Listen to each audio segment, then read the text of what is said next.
The Galactic High Court on Centrum Prime had witnessed 10,000 years of deliberations, arbitrations, and judgments. Its crystalline spires reached toward the violet sky, monuments to justice and order that governed 400 species across 200,000 inhabited worlds. Today, those ancient halls would render a judgment that would echo across the galaxy for generations to come. Dr. Sarah Chen stood alone at the defendant's podium, a small figure dwarfed by the immensity of the chamber. Around her, holographic representations of 47 species floated in tiered rings, their various forms creating a kaleidoscope of galactic biodiversity.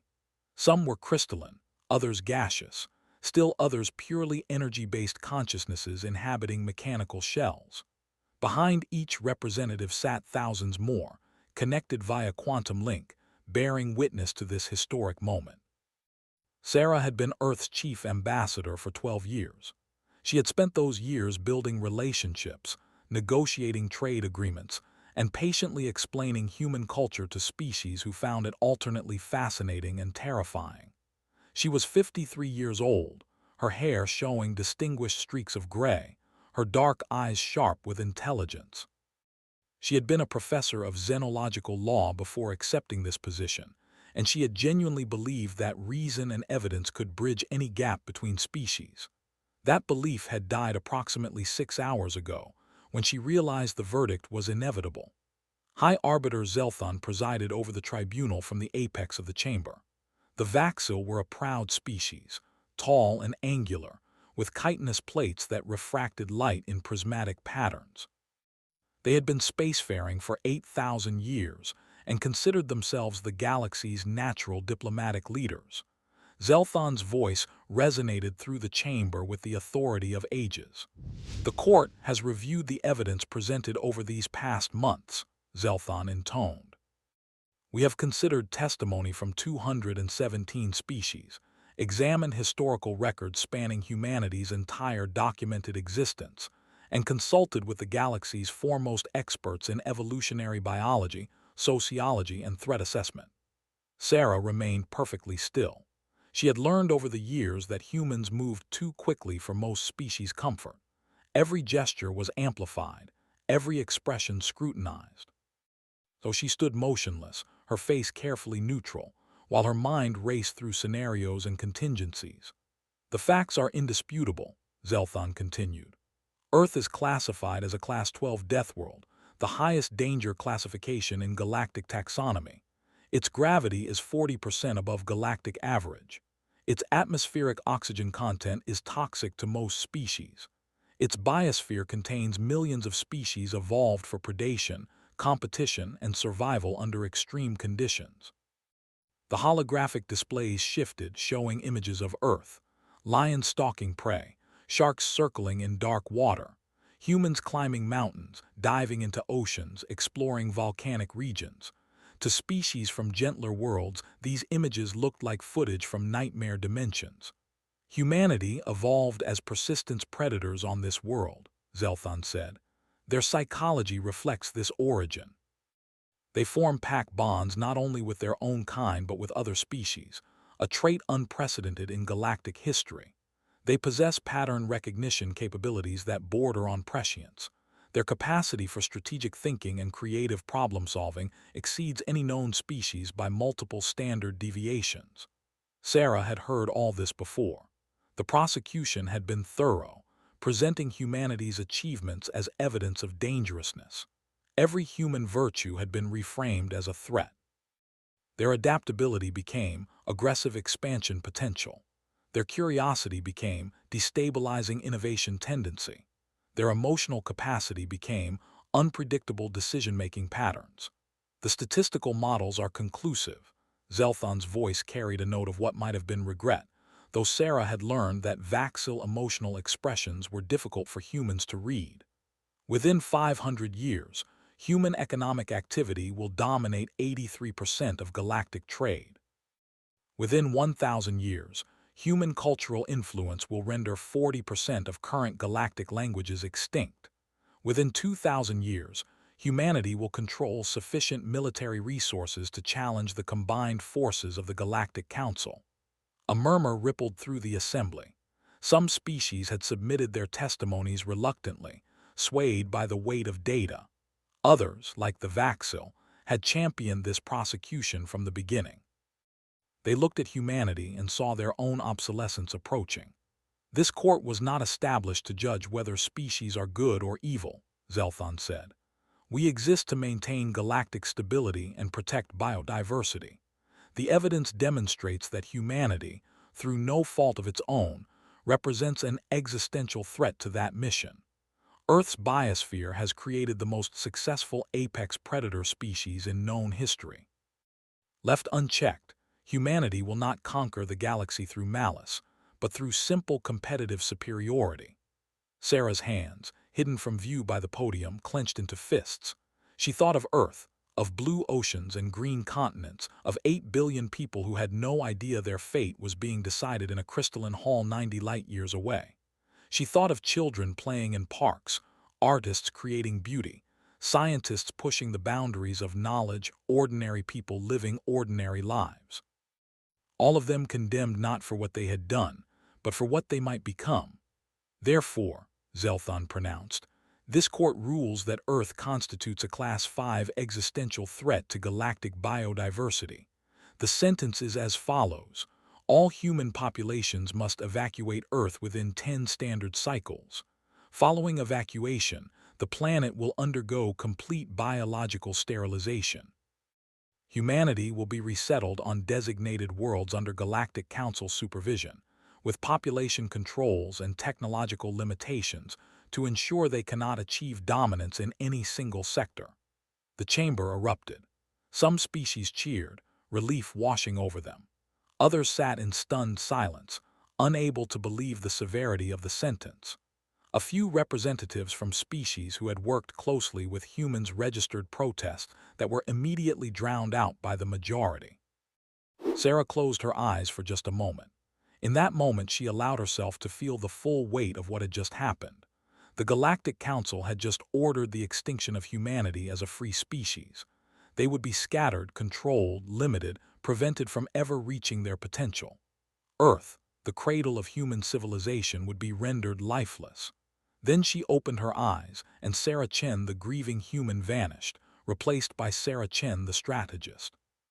She had been preparing for this possibility for 3 months, ever since it became clear which way the political winds were blowing. Earth's government had been preparing for far longer. She approached the podium, her movements smooth and controlled. Every eye in the chamber focused on her. They expected tears, rage, desperate pleading. They expected the emotional volatility they had spent months citing as evidence of human instability. Sarah reached into her jacket and withdrew a data crystal, placing it carefully on the podium's receptor pad. The crystal glowed as its contents uploaded to the court's central records. Humanity acknowledges the court's decision, Sarah said, her voice clear and steady. We will comply with the evacuation order. She paused, letting that sink in. Relief visibly spread through the assembly. The dangerous humans would submit peacefully. For the record, Sarah continued, Earth hereby formally withdraws from all Galactic Council treaties, agreements, and protocols, effective immediately. We resign our observer status and all associated memberships. We will handle our departure independently. Confusion rippled through the chamber. Zelthon's chitinous plates shifted in what Sarah had learned was the Vaxil equivalent of a frown. Ambassador Chen, that is unnecessary. The Council will provide resources for— Thank you, but no, Sarah interrupted, a breach of protocol that caused gasps from several species. We appreciate the offer, but humanity will manage its own affairs from this point forward. She turned to leave, then paused and looked back at the assembly. For just a moment she allowed herself a smile. It was not a happy smile, not warm or reassuring. It was the smile of someone who knew something the room did not. Noted, she said simply. Then she walked out of the Galactic High Court, her footsteps echoing in the sudden silence. Exodus, the news spread across the galaxy at faster-than-light speeds, carried by quantum communicators and relay stations spanning thousands of light-years. Humanity, sentenced to exodus, dominated information networks. Analysis and commentary flooded every channel. On Vaxil Prime, Crowds celebrated in the streets. They had genuinely believed they were preventing a catastrophe, saving the galaxy from an inevitable human takeover. Their news commentators spoke gravely about difficult but necessary decisions.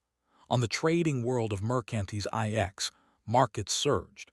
Corporations scrambled to position themselves to acquire human assets and economic holdings. Human businesses had been profitable but competitive, and their forced departure meant opportunity for others. On the diplomatic hub of Centrum Prime, ambassadors from sympathetic species quietly approached human embassies, offering condolences and assistance with resettlement. They were politely but firmly declined. Human diplomatic staff were, they explained, extremely busy with evacuation logistics. On Earth, the news arrived via quantum burst transmission, delivered simultaneously to every government on the planet. 8 billion people learned in the same moment that they had been sentenced to lose their homeworld. The panic that the Galactic Council expected did not materialize.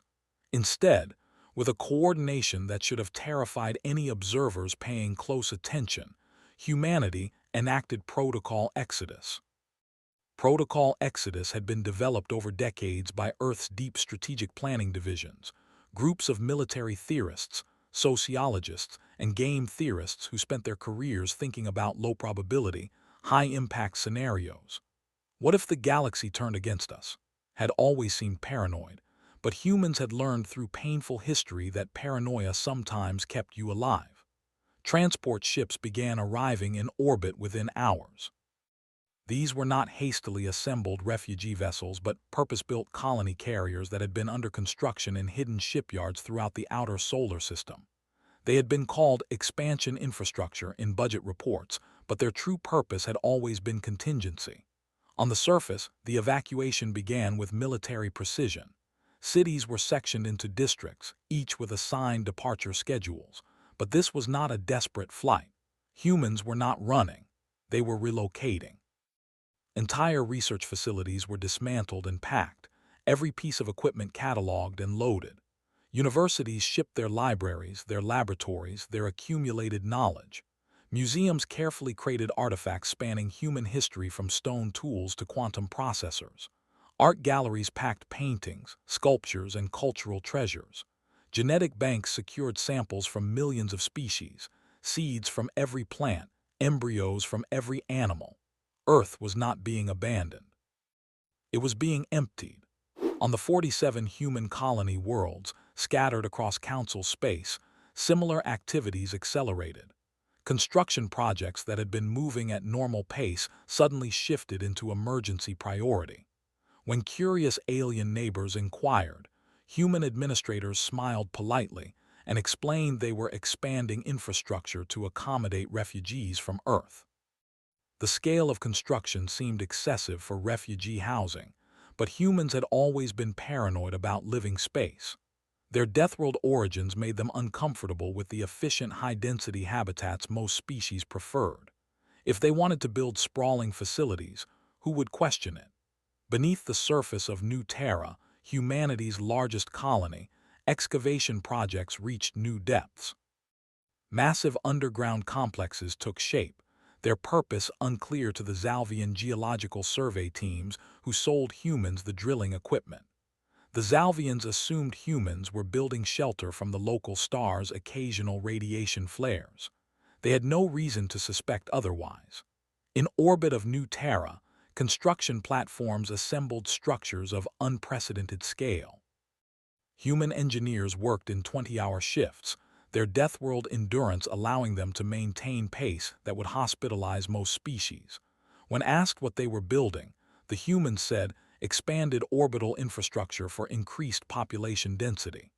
It was not technically a lie. The structures would certainly accommodate increased population. The fact that they were also military fortifications simply went unmentioned. On Research Station Prometheus, orbiting a red dwarf in an isolated system, humanity's foremost physicists worked on projects that had been theoretical for centuries. Theories that had been dismissed as too dangerous, too destabilizing, too likely to upset the galactic balance of power. Humanity had voluntarily refrained from pursuing certain lines of research, respecting treaties and agreements meant to prevent arms races. Dr. James Morrison, chief of the Prometheus Research Division, addressed his team 3 days after the verdict. He was 71 years old, had 3 grandchildren on Earth, and had spent his entire career advocating for peaceful scientific cooperation with alien species. "Ladies and gentlemen," he said, his voice heavy with exhaustion and something darker, "we are no longer bound by the banned weapons protocols, the AI limitation accords, or the genetic modification ethics agreement. We are no longer bound by any galactic treaty. The Council has declared we have no right to exist as we are." He pulled up holographic displays showing 3 centuries of suppressed research, weapons theories, power generation concepts, physics applications that bent or broke the known rules. "We have 8 months," Morrison continued, "before the sterilization fleet arrives. We are going to build everything. Every theory we shelved because it was too dangerous. Every concept we avoided because it might destabilize galactic peace. Every idea we dismissed because it would make us too threatening." He looked at his team, saw the mixture of fear and excitement in their eyes. These were scientists who had spent careers restraining themselves, holding back, being responsible members of the galactic community. "They said we're too dangerous to exist," Morrison said quietly. "They have no idea how right they are. Let's show them what humans can do when we stop being polite." The research accelerated to a pace that would have been impossible for any other species. Humans ran on stimulants and determination, taking shifts that lasted days, catching sleep in 15-minute intervals. Their Deathworld biology let them push harder, longer, further than should have been possible. On Earth, the evacuation continued, but observant species monitoring the situation began to notice anomalies. Satellite imagery showed geometric patterns forming across continents. Massive power generation facilities appeared seemingly overnight. The dismantling of cities revealed infrastructure that had been hidden beneath, infrastructure that looked decidedly military. The Hegemony Intelligence Service, the Galactic Council's premier information-gathering organization, compiled a report 3 months after the verdict. The report's title was blunt: "Humanity is not evacuating, they are fortifying." The evidence was damning. Earth's moon was being hollowed out, its interior converted into something the analysts could not quite identify but suspected was a weapons platform. Mars showed signs of heavy industrial activity. The asteroid belt had been seeded with thousands of objects that might be mines or might be missile platforms or might be something worse. The report landed on Zelthon's desk, and the High Arbiter faced a decision. The Council could accelerate the sterilization timeline, attack before humans finished whatever they were building, or they could proceed as planned, trusting in their overwhelming numerical and technological superiority. The Council debated for 2 days. The hardliners demanded immediate action. The moderates counseled patience. In the end, pragmatism won. Attacking early would look like panic, would suggest the Council feared humanity. Better to proceed as planned, demonstrate that galactic law would be enforced regardless of human posturing. "What can one species do against the might of the Galactic Council?" Zelthon asked his advisors. None of them had an answer that satisfied him, but the decision was made. The sterilization fleet would depart on schedule. Meanwhile, across human space, the construction continued. Human colonies experienced similar transformations: underground complexes, orbital platforms.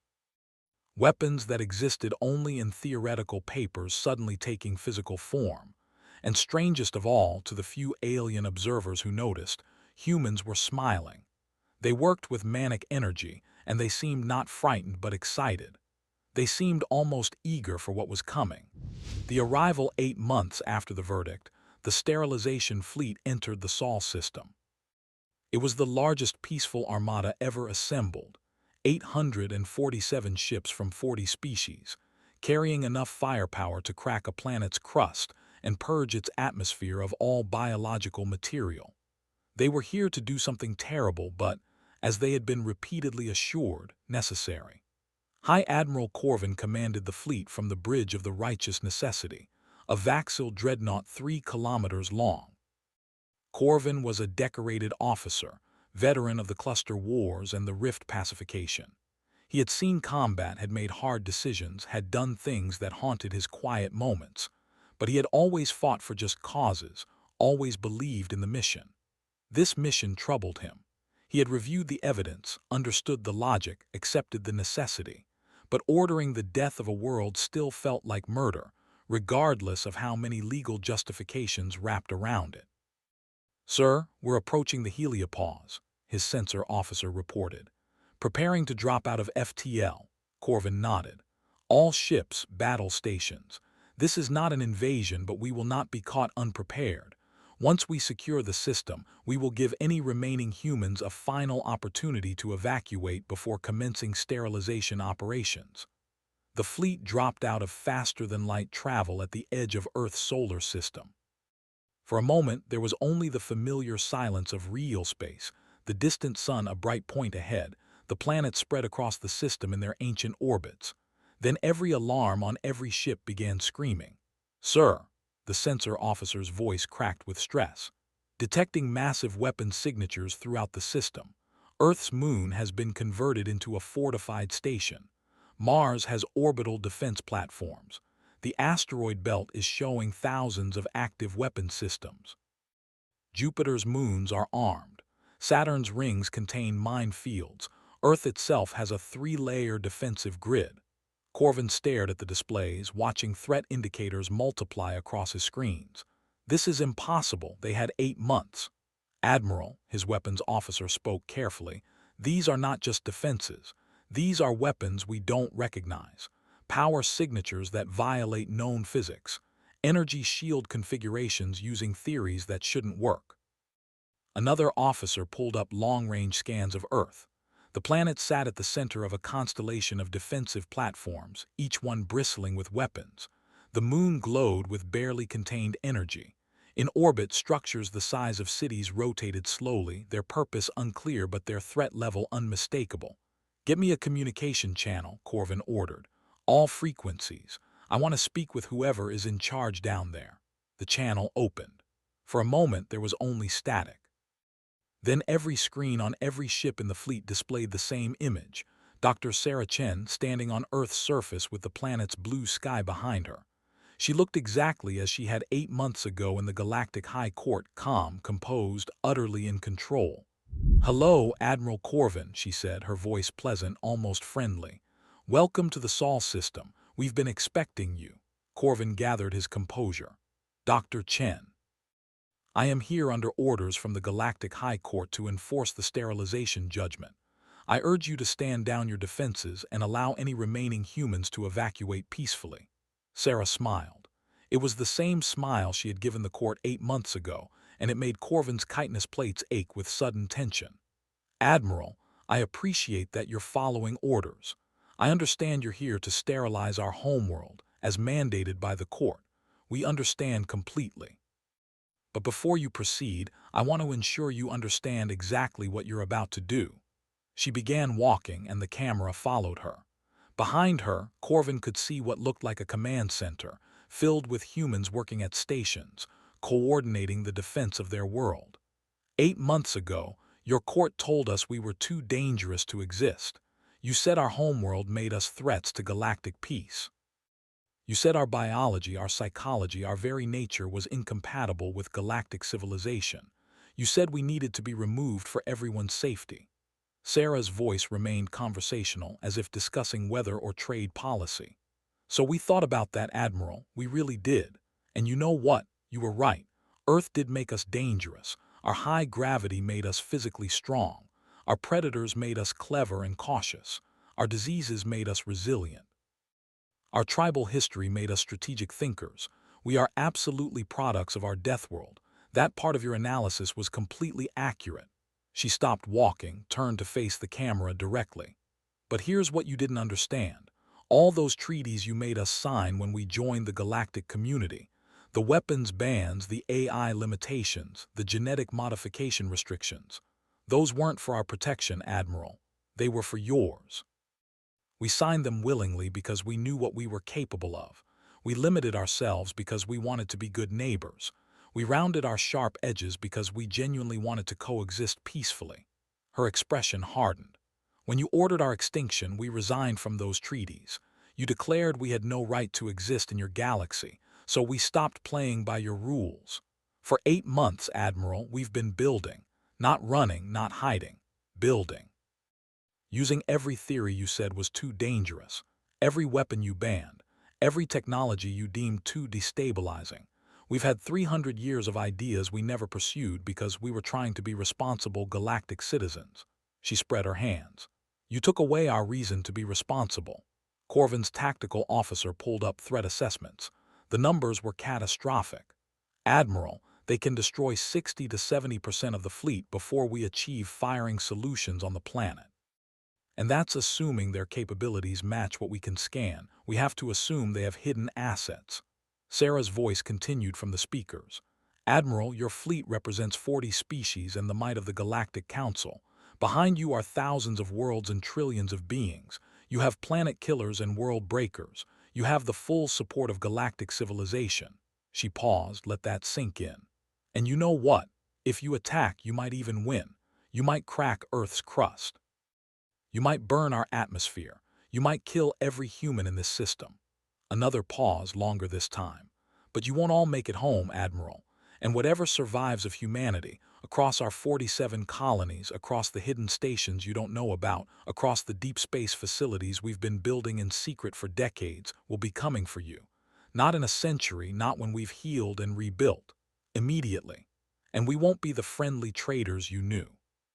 We won't be the eager junior partners. We'll be what Earth made us, what you said we were. Her voice dropped, became almost gentle. Pure, unfiltered Deathworld predators, Admiral, with nothing left to lose and no reason to hold back. Corvin felt something he had not experienced in 3 decades of military service. Genuine fear. Not fear of death, he had faced that many times. Fear of what he might unleash. You came here to eliminate a threat, Sarah said. Make your choice carefully, Admiral, because whatever you do in the next hour will determine whether humans remain an extinct problem or become your eternal nightmare. The transmission ended. Corvin sat in silence, staring at the tactical displays showing the impossible defenses humanity had built in 8 months. Around him, his bridge crew waited for orders. Get me a priority channel to the Galactic Council, Corvin said quietly. We have a problem. The emergency session of the Galactic Council convened in record time. Representatives pulled from sleep cycles and personal time to address the crisis developing in the Sol system. High Arbiter Zelthon presided, his chitinous plates showing stress patterns that his species rarely displayed in public. Admiral Corvin's report was displayed holographically in the center of the chamber. Tactical assessments, casualty projections, strategic analyses. All of it painted the same picture. Attacking Earth would be possible but catastrophically costly. This is unacceptable, the Vaxil War Minister's voice cut through the murmuring. We cannot allow one species to threaten the entire Galactic Council. We must proceed with the sterilization regardless of cost. To do otherwise shows weakness. Weakness. The representative from the Archival Collective, an ancient species of living memory, spoke with the weight of millennia. We are debating whether to commit genocide against a species we have already wronged. What you call weakness, I call wisdom. The debate exploded across the chamber. Some species demanded immediate attack, viewing the situation as an unacceptable challenge to council authority. Others counseled caution, pointing to the projected casualties, 60 to 70% of the largest fleet ever assembled, with no guarantee of success. The economic representatives added their own concerns. Our intelligence suggests human colonies are similarly fortified. If we attack, we will be at war with all of humanity simultaneously. Our models suggest this would crash galactic markets, disrupt trade routes, and cost trillions of credits. A military strategist from the Hegemony Defense Force provided another angle. Even if we win at Earth, we will have lost the majority of our combined fleet. The galaxy has external threats, the rift entities, the dark zone anomalies. If we cripple our military capacity destroying humanity, we leave ourselves vulnerable to threats we can't negotiate with. Through it all, Zelthon listened, his expression unreadable. He had presided over the original trial, had pronounced the sentence. This disaster was, in many ways, his responsibility. Finally, he spoke. Representatives, please, we must address the core question. What do we actually achieve by proceeding? The chamber quieted. Zelthon continued, his voice thoughtful. If we attack and succeed, we sterilize Earth at massive cost. We then face the prospect of war with every human colony, with a species that has just demonstrated technological advancement beyond our predictions. If we attack and fail, we have achieved nothing except proving humans correct to resist. He paused, then delivered the observation that had been growing in his mind. But if we withdraw, what have we actually lost? Earth remains in human hands, yes. But Earth was always in human hands. We have not been invaded. We have not been attacked. We have simply learned that humanity is more capable than we believed. The archival collective's representative spoke again. High Arbiter, if I may, we did not sentence humans to extinction because they were dangerous in the present. We sentenced them because we feared they would surpass us in the future. We feared they would make us irrelevant, obsolete. But in attempting to prevent that future, we have instead given them every reason to pursue it without restraint. The words hung in the air. Around the chamber, representatives shifted uncomfortably as the truth settled over them. We created this situation, the archival continued. We declared a species too dangerous to exist, not because of what they had done, but because of what we feared they might do. And now we have taught them that the galaxy will attempt to exterminate them if they become too successful. We have given them every reason to arm themselves, to trust no one, to prepare for the worst. Zelthon closed his eyes briefly. When he opened them, he looked older, wearier. Put it to a vote. The motion is to rescind the sterilization order, recognize human sovereignty over the Sol system, and allow humanity to continue as an independent entity outside Council jurisdiction. The vote took 3 hours of debate, caucusing, and political maneuvering. In the end, the result was 31-16 in favor of rescinding the order. It was framed in the official language as recognizing the impracticality of enforcement and acknowledging human sovereign rights. Everyone knew it was a retreat. The galaxy's united authority had been challenged and had blinked first. Admiral Corvin received his orders and immediately opened a channel to Earth. Sarah Chen appeared on screen, looking exactly as composed as she had before. "Dr. Chen," Corvin said, "I have been instructed by the Galactic Council to inform you that the sterilization order has been rescinded. The Council recognizes human sovereignty over the Sol system and will not interfere with your presence here." Sarah nodded slowly. "Noted. Please remove your fleet from our system within 24 hours, Admiral." Corvin wanted to say something, to explain, to justify. But what could he say? That they had meant well, that they had been trying to prevent a future threat. All of it sounded hollow now. "It will be done," he said simply. The fleet withdrew. 847 ships, the largest armada ever assembled, departed the Sol system without firing a single shot. They left behind a species they had tried to exterminate, now armed, fortified, and forever changed. Aftermath in the weeks following what became known as the Sol standoff. The galaxy adjusted to a new reality that few had anticipated and none were entirely comfortable with.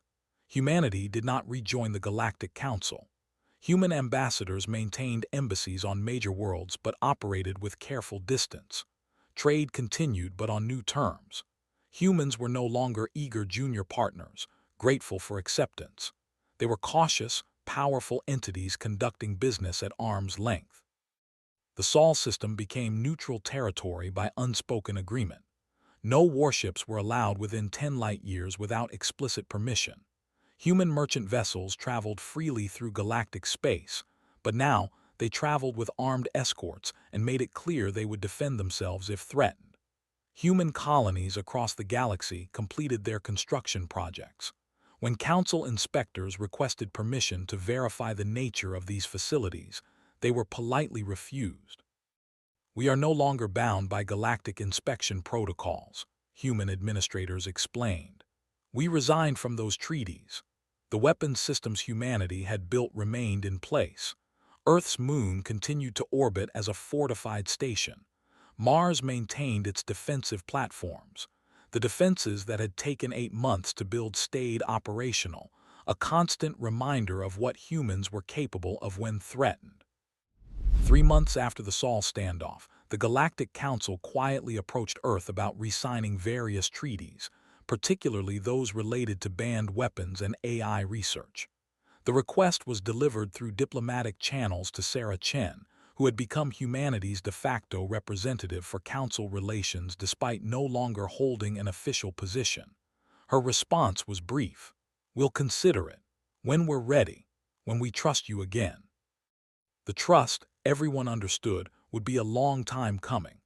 6 months after the standoff, a small incident provided insight into how fundamentally the relationship between humanity and the galaxy had changed. A Vaxil merchant vessel suffered a catastrophic engine failure in deep space, stranded between systems with life support failing. Their distress call was answered by a human cargo hauler that happened to be in the region. The Vaxil captain, remembering his species' role in the trial, expected the humans to ignore the call or perhaps demand exorbitant payment for rescue. Instead, the human ship immediately altered course, evacuated the Vaxil crew, and towed their damaged vessel to the nearest station for repairs. When the Vaxil captain tried to offer payment, the human captain refused. "You were in trouble," the human said simply. "That's what you do when someone's in trouble." The story spread across galactic networks, discussed and analyzed. Humanity, despite everything, had not become the monsters the galaxy had feared. They had simply become careful, guarded, prepared. 1 year after the Sol standoff, a young journalist from the Archival Collective requested an interview with Sarah Chen. The interview was granted and broadcast across galactic networks, reaching billions of beings across thousands of worlds. The journalist, whose name translated roughly as Keeper of Witness Truths, asked the question everyone wanted answered. "Ambassador Chen, do you regret how things transpired? Do you wish humanity had remained part of the galactic community?" Sarah sat in her office on Earth, blue sky visible through windows behind her. She had aged in the past year, new lines visible on her face, but her eyes remained sharp and clear. "Regret," she repeated thoughtfully. "No, you taught us a valuable lesson. For 3 centuries we tried to fit in. We rounded our sharp edges. We made ourselves smaller to make you comfortable. We voluntarily limited our own potential because we thought if we were good neighbors we would be accepted." She leaned forward slightly. "But you didn't reject us because we were bad neighbors. You rejected us because we scared you. And you know what? You should have been scared. Not because we're monsters, but because we're capable, because we adapt, because we persist, because we survive." Journalists shifted, a gesture that indicated thoughtful attention in their species. "But surely the cost has been high. Humanity is now isolated, viewed with suspicion." "We're viewed with respect," Sarah corrected gently. "There's a difference. Yes, we're isolated, but we were always going to be isolated, weren't we? The trial made that clear. You were going to make sure we never became too successful, never too influential, never too powerful. You wanted us limited, controlled, kept in our place." She smiled, that same slight smile that had troubled Admiral Corvin. "We spent 8 months showing you what Earth made us, but here's the truth. We showed you maybe 60% of what we built. The rest, that's staying hidden, insurance, because we learned that we can't trust the galaxy to let us exist if we become inconvenient." "That sounds like preparation for war," the journalist observed. "That sounds like preparation to survive," Sarah replied. "We don't want war. We never did. Every human conflict in our history has been tragic, wasteful, and remembered with sorrow. We don't glorify violence. We don't celebrate destruction. But we will never again pretend to be harmless to make you comfortable." She stood, walked to the window, looked out at the blue sky that the galaxy had tried to sterilize. "Earth made us survivors. You tried to prove we were too dangerous to exist, and in doing so, you proved we were right to be paranoid. You taught us that no matter how peaceful we are, no matter how cooperative, no matter how much we try to fit in, there will always be those who see our potential as a threat." Sarah turned back to the camera, her expression serious. "So here's my message to the galaxy. We'll be good neighbors to those who treat us as equals. We'll be valuable allies to those who earn our trust. We'll be fair traders to those who deal honestly. We'll help those in need because that's who we are." She paused, let the next words carry weight. "But to those who threaten us, who vote for our extinction, who think they can push humanity around because we're newcomers, well, you've seen what we built in 8 months of being angry. You've seen what we're capable of when you take away our reason to hold back." Another pause, longer this time. "Imagine what we'll build in a century of being prepared. Imagine what we'll achieve when we're no longer limiting ourselves to make you comfortable. Imagine what we'll become when we pursue every avenue of research, every technology, every theory we held back because we were trying to be responsible." She looked directly into the camera, and every being watching across the galaxy felt the weight of her gaze. "Sleep well, Galaxy. We'll be watching, we'll be remembering, and we'll be ready." The interview ended. The response was immediate and varied. Some species found her words threatening, evidence that humanity was indeed too dangerous. Others found them reassuring, a promise that humans would respond to respect with respect, to threat with strength. The galaxy adapted as galaxies do. Trade routes adjusted. Political alliances shifted. New norms emerged around humanity's place in galactic civilization, present but apart, engaged but independent, peaceful but dangerous. And on Earth, under blue skies that would never again be threatened, humanity continued building, researching, growing. The defenses remained. The weapons stayed operational. The hidden facilities continued their work.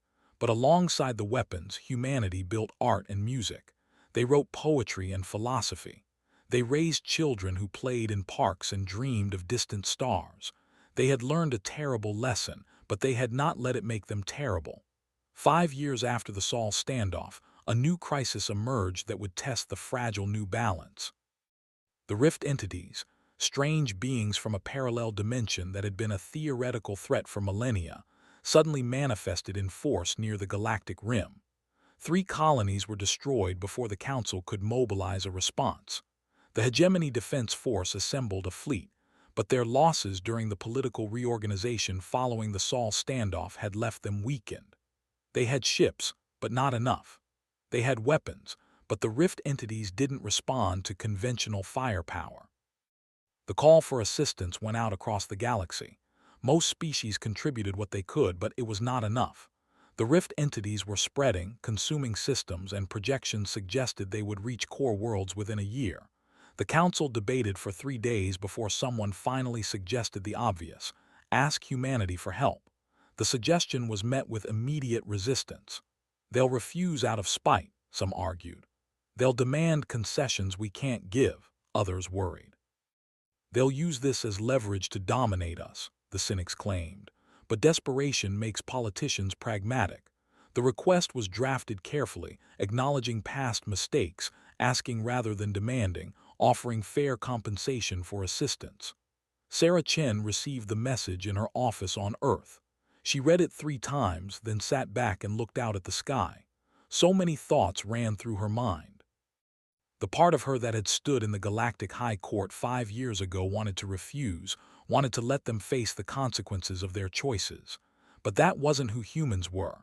That wasn't what Earth had made them. She composed her response carefully, sent it through official channels, and waited.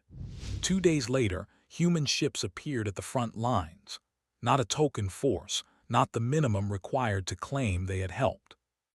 Humanity sent a fleet of 200 vessels, equipped with weapons and technologies the galaxy had never seen. The ships bore the emblem of Earth, a blue and green sphere surrounded by defensive rings. Admiral James Okonkwo commanded the human fleet. He was 47 years old, had grown up on Mars during the Sol standoff, and had joined Earth's military the day he turned 18 because he had watched the galaxy try to kill his homeworld. When he met with the Hegemony Fleet Commander, the meeting was professional but cold. The Hegemony officer tried to assert command authority. Okonkwo politely but firmly declined. "We're here to help, not to follow your orders," he said. "We'll coordinate with your forces, but my people answer to Earth. If that's unacceptable, we'll leave." The Hegemony officer, facing extinction, agreed. The battle against the rift entities lasted 3 weeks. Humanity's weapons, designed from theories that violated conventional physics, proved effective where galactic technology failed.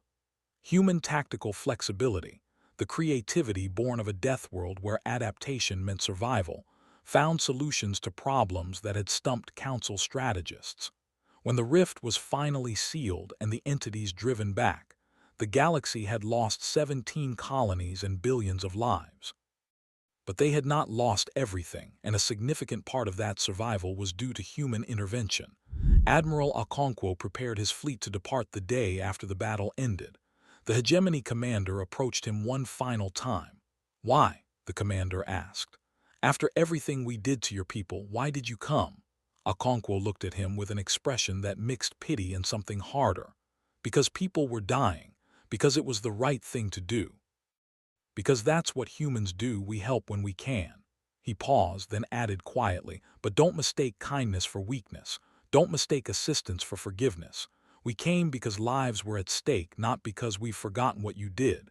The defenses around Earth are still operational. The weapons are still armed. And we will never again trust the galaxy to let us exist without preparing for the alternative." The hegemony commander nodded slowly. "I understand. For what it's worth, I am sorry for my species' role in the trial." "Noted," Okonkwo said, echoing Sarah Chen's word from 5 years ago. Then he boarded his ship and led the human fleet home. The aftermath of the Rift crisis accelerated changes in galactic politics. Several species, particularly those whose colonies had been saved by human intervention, pushed for formal reconciliation with humanity.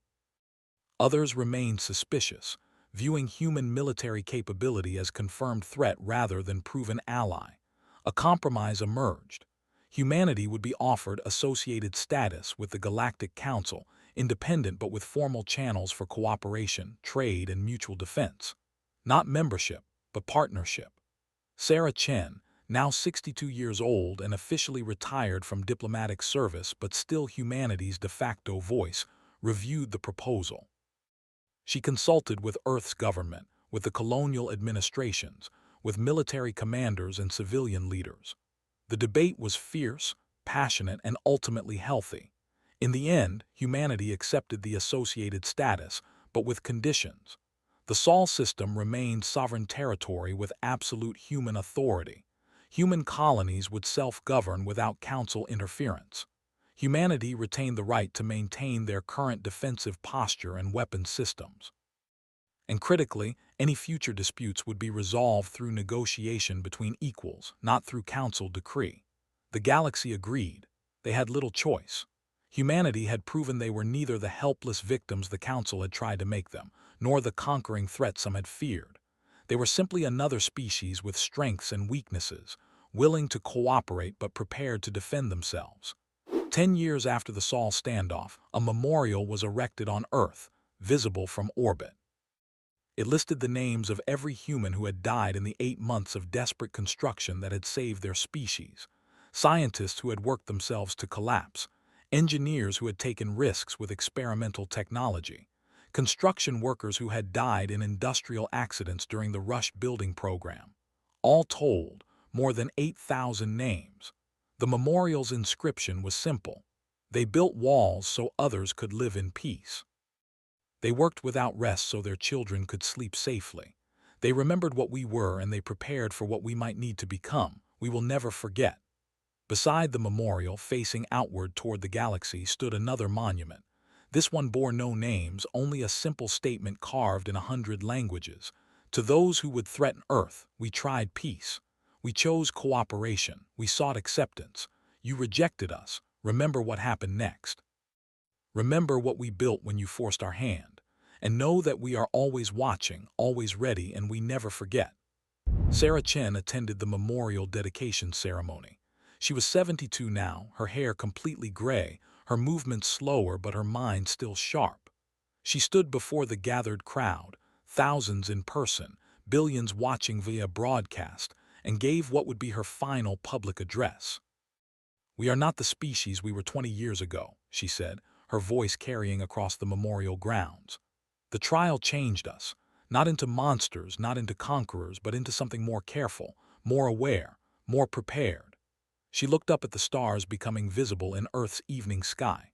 We learned that the galaxy is not kind to those who are different, to those who threaten the status quo simply by existing.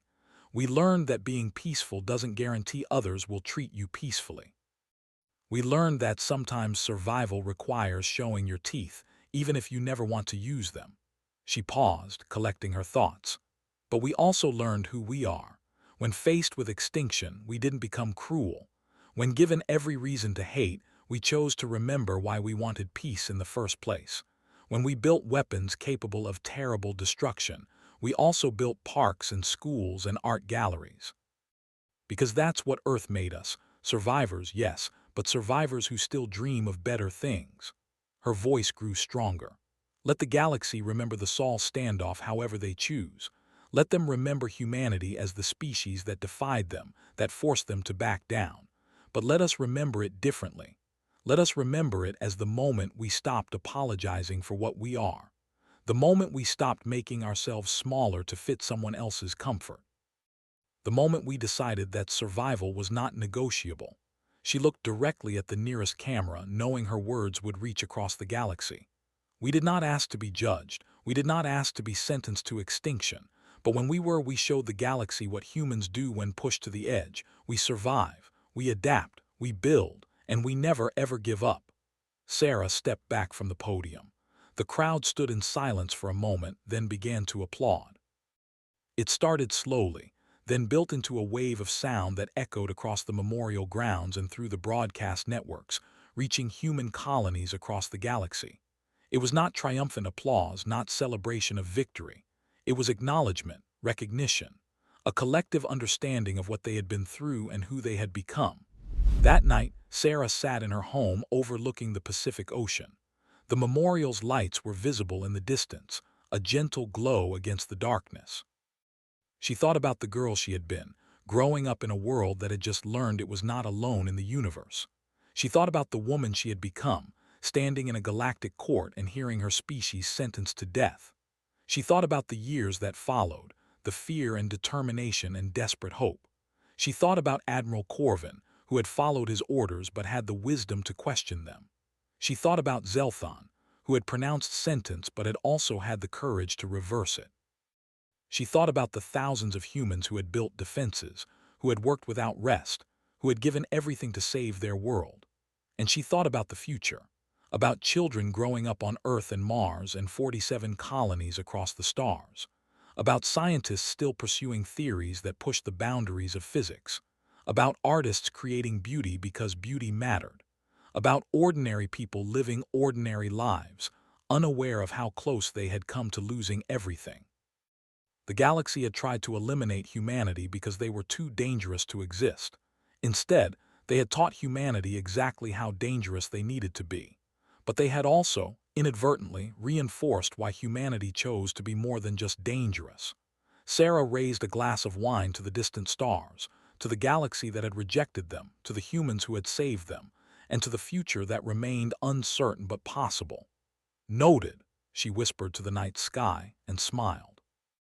Earth turned beneath the stars, blue and green and alive, surrounded by defenses that would never be removed, protected by weapons that would hopefully never be fired, home to a species that had learned the hardest way possible that survival sometimes required showing the galaxy your teeth, but also home to a species that still dreamed of peace, still hoped for cooperation, and still believed that despite everything, the future could be better than the past.